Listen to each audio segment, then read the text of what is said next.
Hi everyone, it's Monday and I'm back. I hope you're all well. I wasn't sure if I was going to come on and make this video today. I am still pretty much exhausted, and that's what I'm going to talk about today. I don't really want to start the week off on being a Debbie Downer, but this is something that has affected me personally. This is my channel and I like to talk about things that have affected me personally, and also obviously my poetry. I am going to read one poem today. I just counted the number of poems that I wrote while I was away, and I wrote 13, but I've only wrote 2 since I came back, I think. Yeah, but I have been sleeping a lot since I came back. So if you want to go back to 2 years ago, into my videos, you will see there's a video that I made called Price Tag, and it's basically the price that I have to pay in terms of my health for having a holiday. I'm not sure if how many of you are aware that I do have something called chronic fatigue syndrome. Most people haven't even heard of chronic fatigue syndrome. The more severe, I'm lost again already.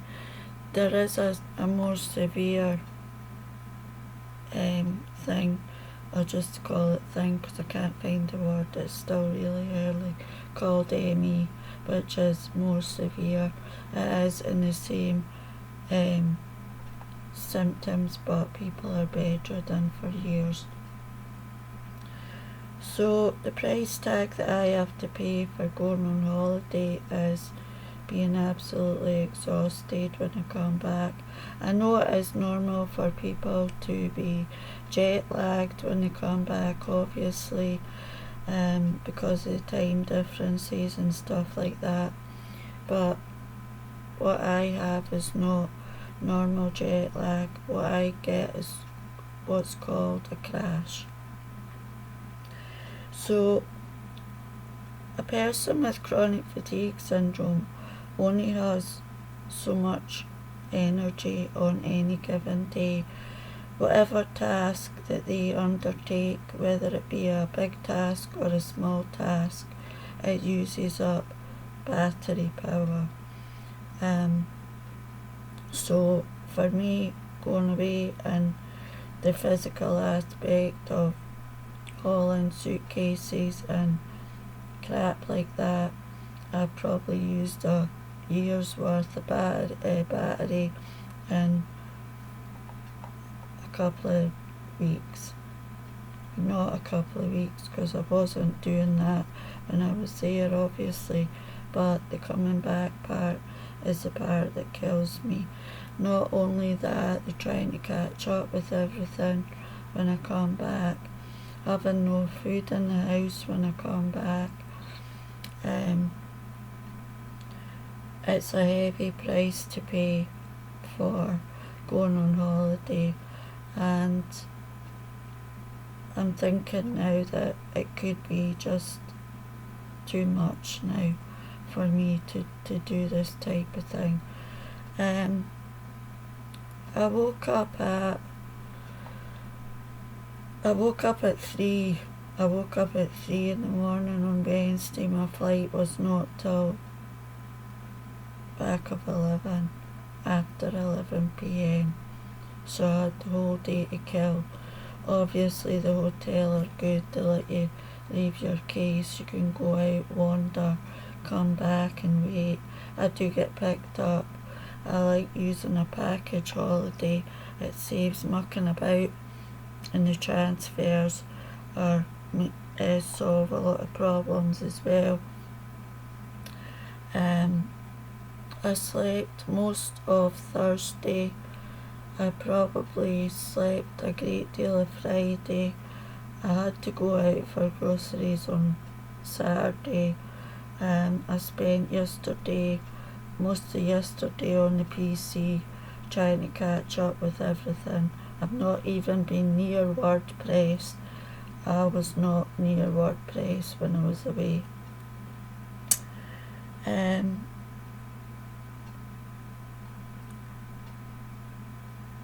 We do have this thing here. You might have it in your country, and I've spoke about this before,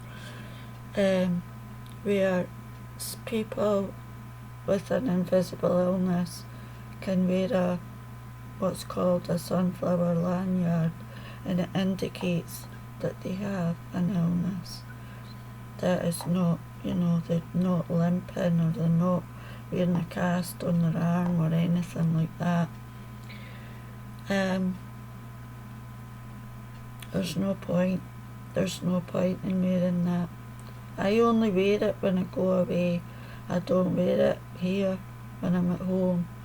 I don't like people don't understand chronic fatigue. They think it's just a case of getting some more sleep. Doesn't work like that. It's not connected to sleep. It's not connected to diet. The doctors don't know what causes it, and they really don't know how to treat it. The doctors tell you to do one task and then rest, do another task and then rest. That's what they tell you to do. It's not feasible for me to do that when I'm on my own. I can't do it. I wear a sunflower lanyard. I'm coming back, even on the going out part. Nobody helps you at the airport. No airport staff help you. No bus driver will get off his ass and help you when he sees you with the case. The coming back part, I'm done.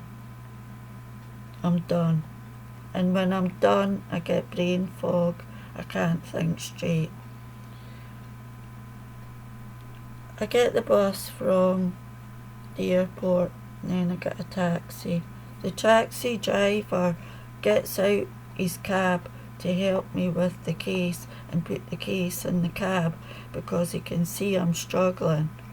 He brings me home, but he doesn't offer to take it any further than that. I know that's not his job, but a big shout out to the young man on the airport bus that did help me with my suitcase to get it off at Waverley Bridge. Thank you. So this is the price tag. I am still absolutely, although hopefully I don't look it, but I am. And I don't know, that's like Friday, Saturdays, okay, 3 days. I don't know if I want to do that again. I might think differently if I'm feeling a bit better, but right at the moment, no, I can't. I can't. It's too much. I can't deal with it. I love the holiday. I love the people. I love the hotel.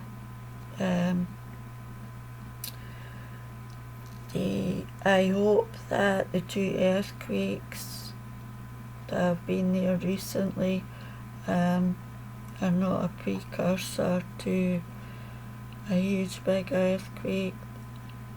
The first one was out at sea.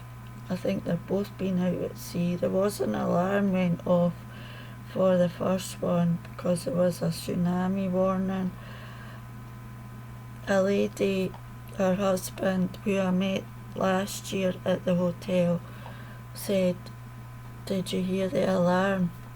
I never heard the alarm, but after I left, the lady and her husband, I was in touch with them, and she said that she woke up to the bed was shaking. That was last week. They are on a fault line.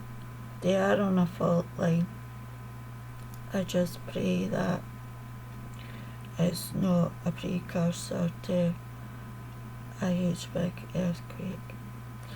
So yeah, that's the story, guys. As I say, I didn't really want to come on and be, but this is the realities for me, and this is the reality of me doing something out with my normal day-to-day life, is how it affects my body.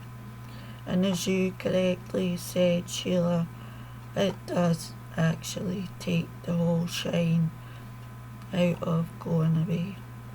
I could probably do a short haul, like to Paris, a couple of hours or an hour and a half, but 4.5, it's a killer.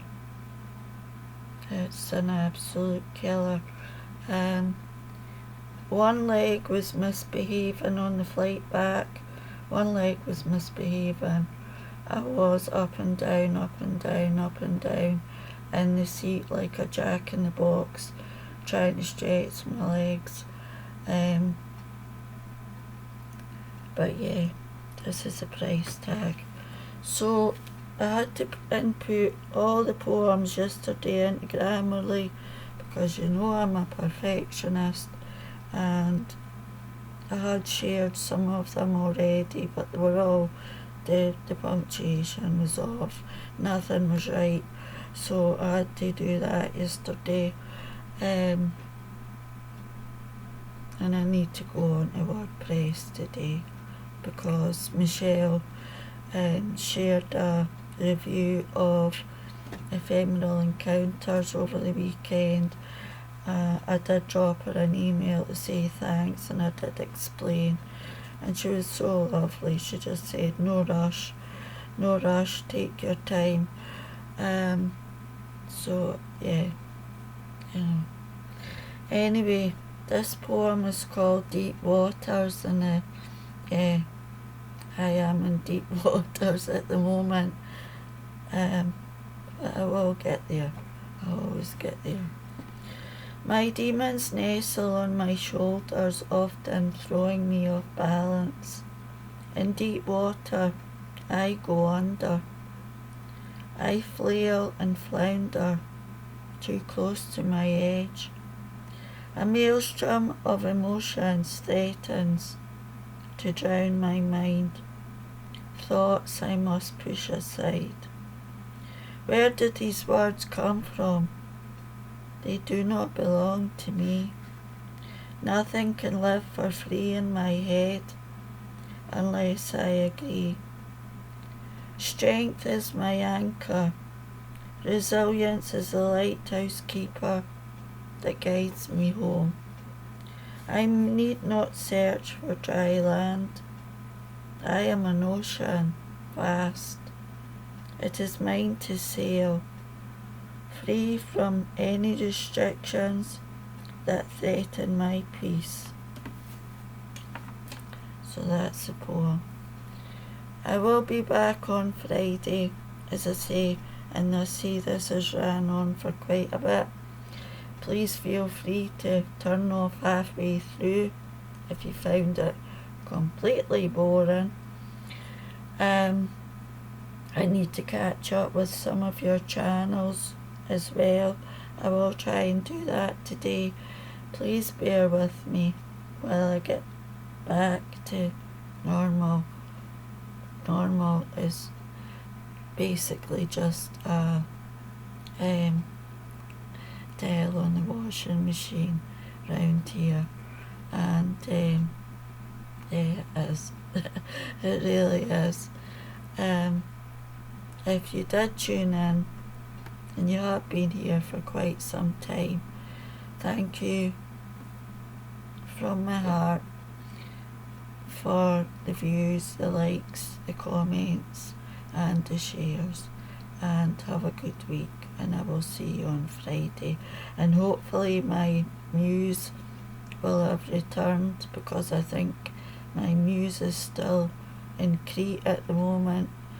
I don't like having writer's block. I get very frustrated. It's horrible, but I know not to push, and I do waste a lot of paper if I try to push. There's no point to push. If the muse doesn't want to play ball, she's not playing ball. So I just have to go with it. But I do have so many poems on my computer that I've not seen the light of day. I do want to bring another collection out this year. At the moment, I have 2 options of the subject matter, which I think it might be, but I'm not made up my mind. I'll go now. 16 minutes. Have a good week. Look after yourselves, and I'll see you on Friday. Bye for now.